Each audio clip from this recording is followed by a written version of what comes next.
Bom, pessoal, essa é a correção da prova do primeiro ano, da quarta unidade, que inicia com um problema com dois discos presos a uma barra. Eles têm diferentes tamanhos e encontram-se fixos em uma mesma barra que atravessa seus centros. Na borda de cada disco são marcados dois pontos A e B, conforme a figura. Estão vendo aqui os pontinhos, né?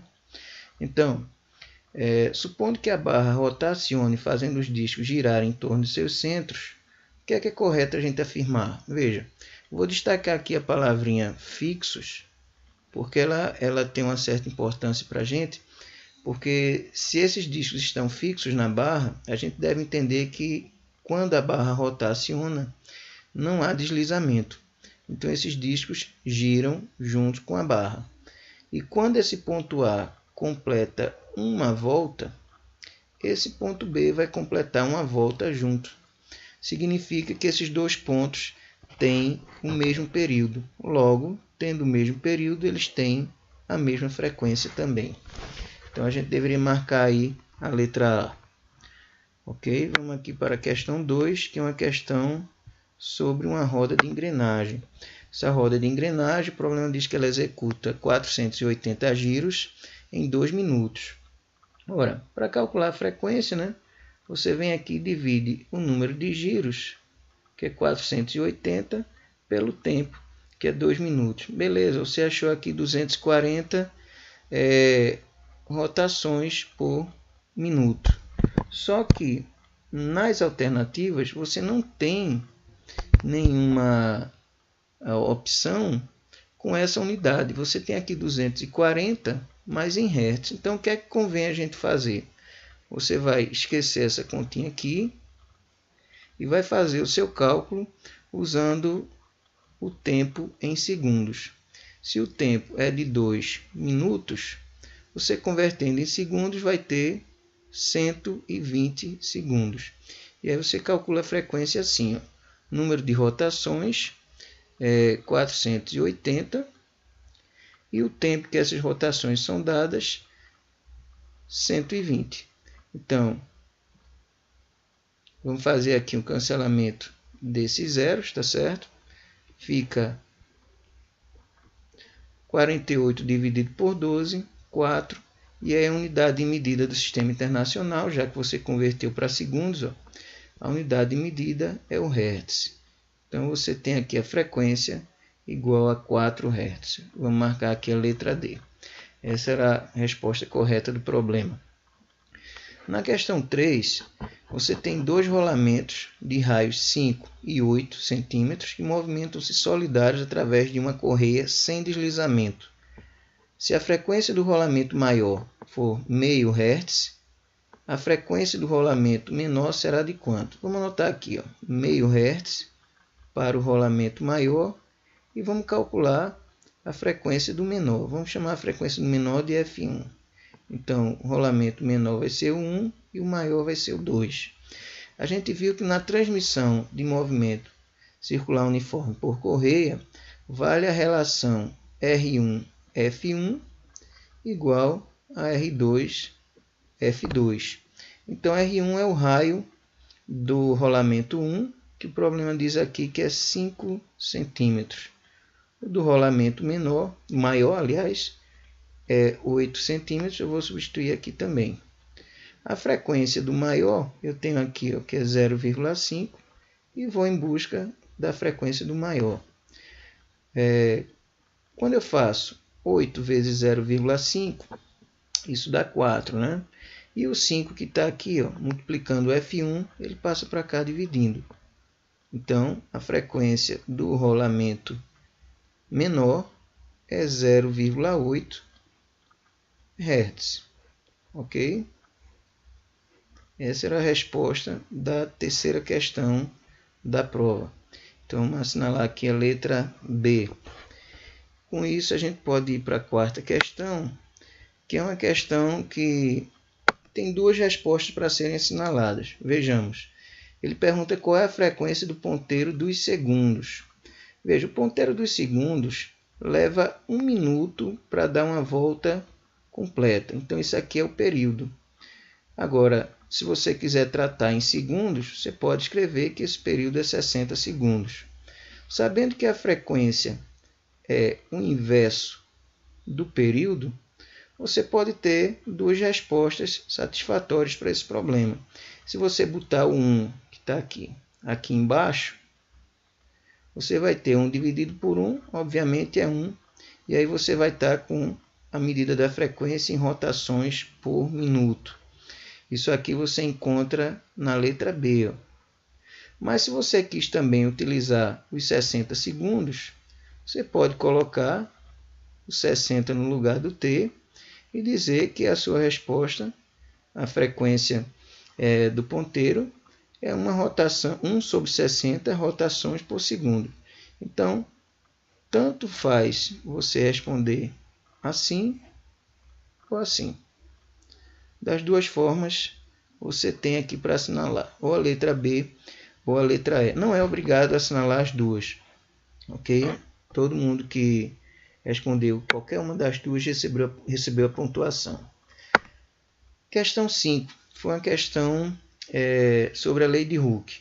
Diz que uma mola é fixada verticalmente em um teto plano, conforme a figura A, e seu comprimento em estado relaxado é 12 centímetros.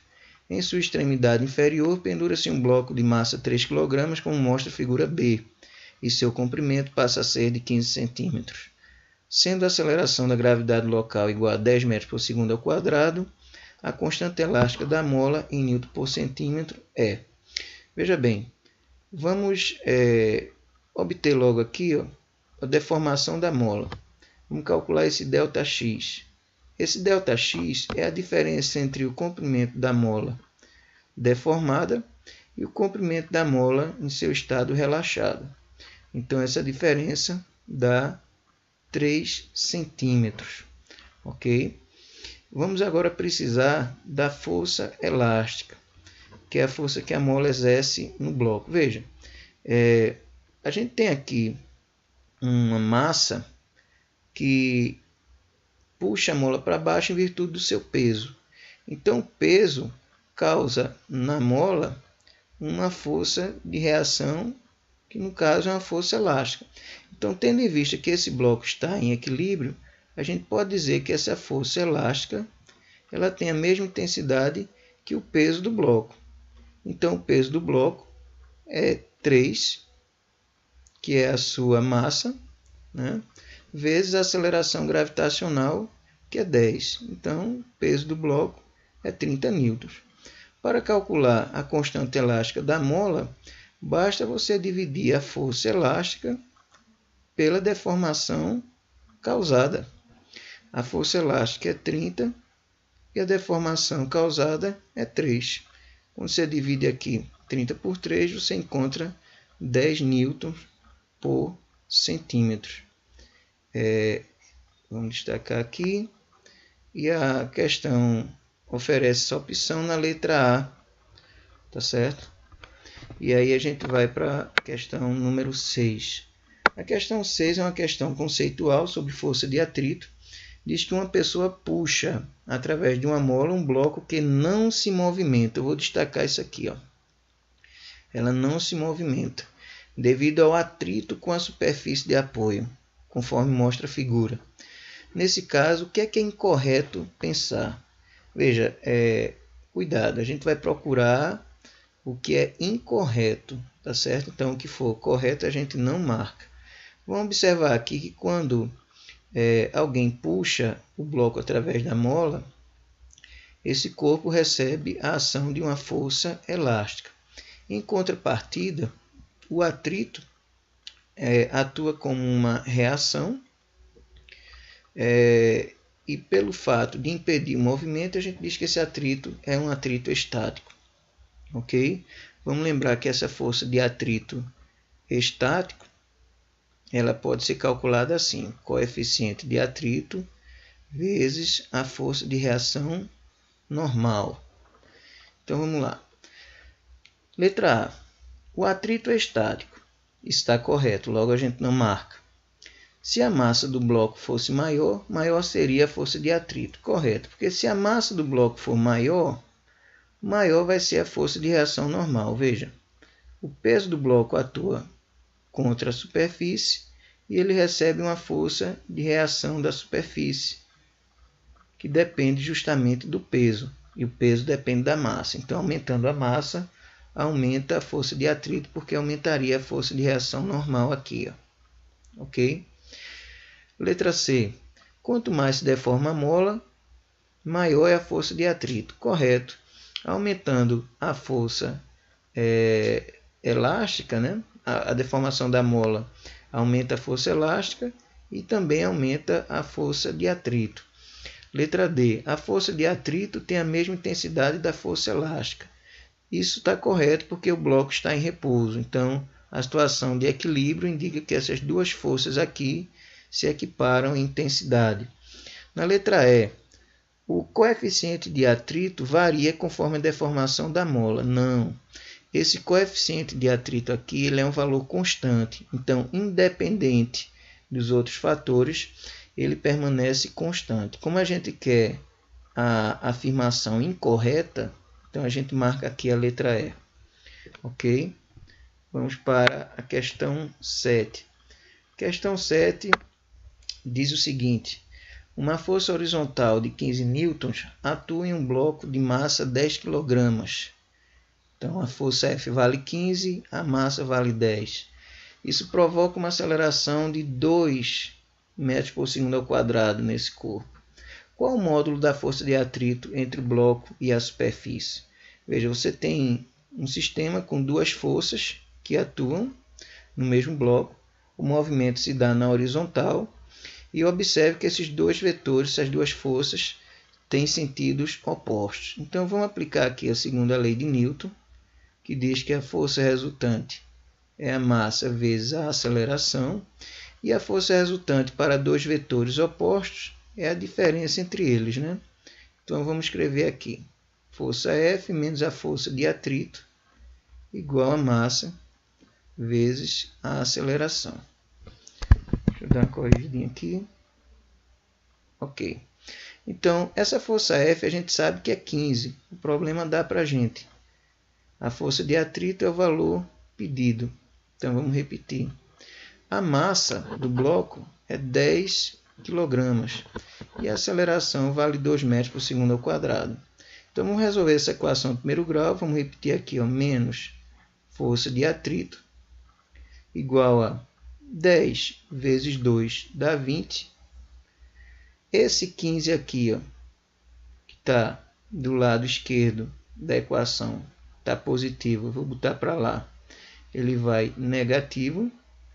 E aí vai ficar menos força de atrito igual a 5. Para fazer um ajuste, né, dar uma resposta mais precisa, vamos passar esse sinal de menos para o outro lado. E aí eu obtenho o valor da força de atrito. A força de atrito ela é de menos 5 newtons. Por que ela é menos 5? Por que deu negativo? Porque ela é oposta ao movimento. Só que o problema é bem claro aqui quando pede um módulo. Está vendo aqui? Ó? Ele quer um módulo da força de atrito. Então, o módulo, você descarta aí o sinal, considera somente o 5, né? Então, você encontra isso aqui na letra B. Ok? A questão 8, aliás, diz: a respeito da força de atrito, assinale a única afirmação incorreta. Então, novamente, a gente vai procurar a resposta errada. A força de atrito depende da natureza das superfícies em contato. Está correto. Ela depende da força normal sobre o bloco. Também. A gente viu aqui na questão 6 que a força de atrito é o coeficiente vezes a força normal. Letra C. A força de atrito é dinâmica quando atua durante o movimento. Isso também está correto. Letra D. O coeficiente de atrito dinâmico é sempre maior que o estático. Não, isso está errado. Então, a gente vai marcar aqui, já que a questão pede a alternativa incorreta, né? Só para finalizar, na letra E, ele diz que o atrito é essencial para caminharmos. Correto. Se não fosse o atrito entre os nossos pés e o solo, a gente deslizaria, né? Então essa afirmação é correta. Bom, pessoal, essa foi a correção da prova do primeiro ano.